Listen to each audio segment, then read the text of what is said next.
Greetings and welcome to my YouTube page. I am Clint Sabom, Executive Spiritual Coach for Franz Bardon practitioners.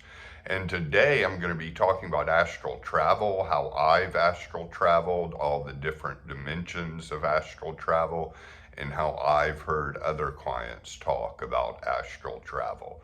So hope you enjoy this video, but before I get to it, I do want to announce I do one-on-one coaching where I can coach you through the steps, answer all your questions, and provide a safe space to process everything.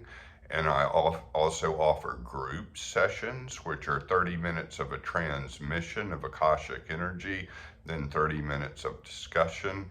And I also have some online courses on Perseus Arcane Academy, and the links below will be there. And my website is clintsabom.com, clintsabom.com. You can contact me through my website. So now let's get to astral travel and all the different dimensions of astral travel.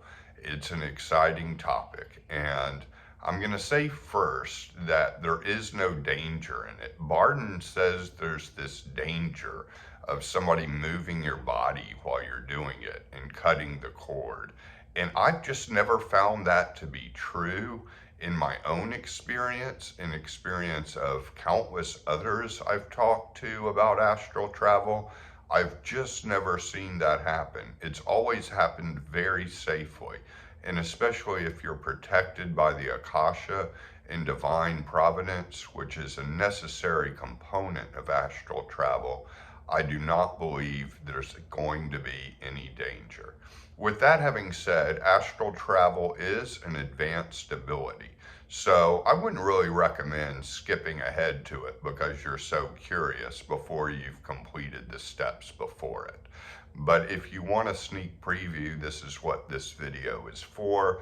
Or if you've advanced in the steps a good bit and want to learn a little bit more, then this video could help you. So here it is. So I basically get charged up with the Akasha through prayer, the Akasha vaulting mentioned in step 6, and just really charged up on the Akasha. And what I do is I want to let my soul sink down into the Akasha. And sometimes I also charge a glass of water with the auto suggestion that I am astral traveling. I am astral traveling, and I charged that before, and then I drink it, right after I finished my prayer and Akashic exercises, and so then I lie flat on my back in bed, and I found that that is the best way, and I just sink, and there's this enormous sinking. And now I do not shoot up into the stars or go to the next room.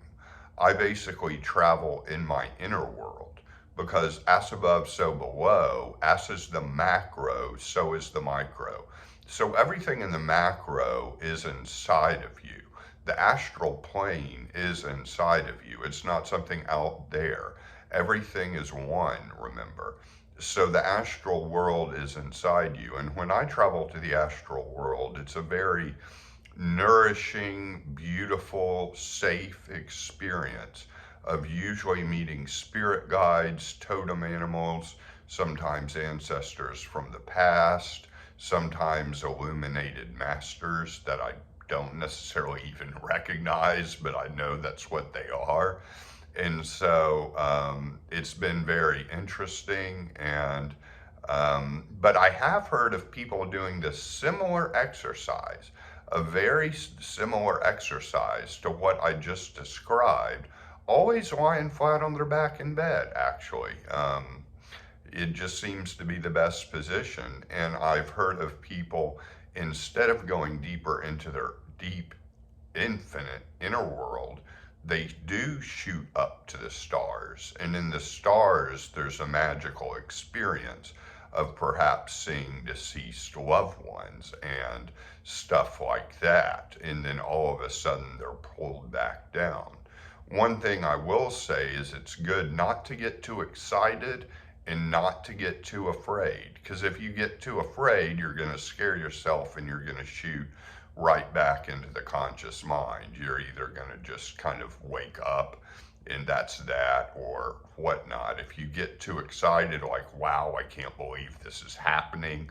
Oh my goodness, what do I do? This is just absolutely crazy, and then you kind of lose it. You kind of freak out in excitement.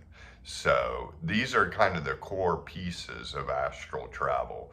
But again, I certainly recommend getting charged up with the Akasha as much as you can. So it's good to at least have gone on through step 6 and be in a habit of praying regularly and knowing what your spirit is too, in the tripolar meditation of kind of feeling your spirit, soul, and physical body separately.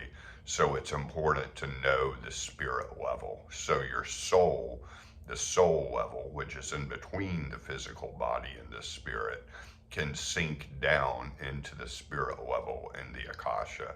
So I hope this helps some of you. And again, you can contact me through my website at clintsabom.com. Many blessings to all of you in the days, weeks, months, and years to come.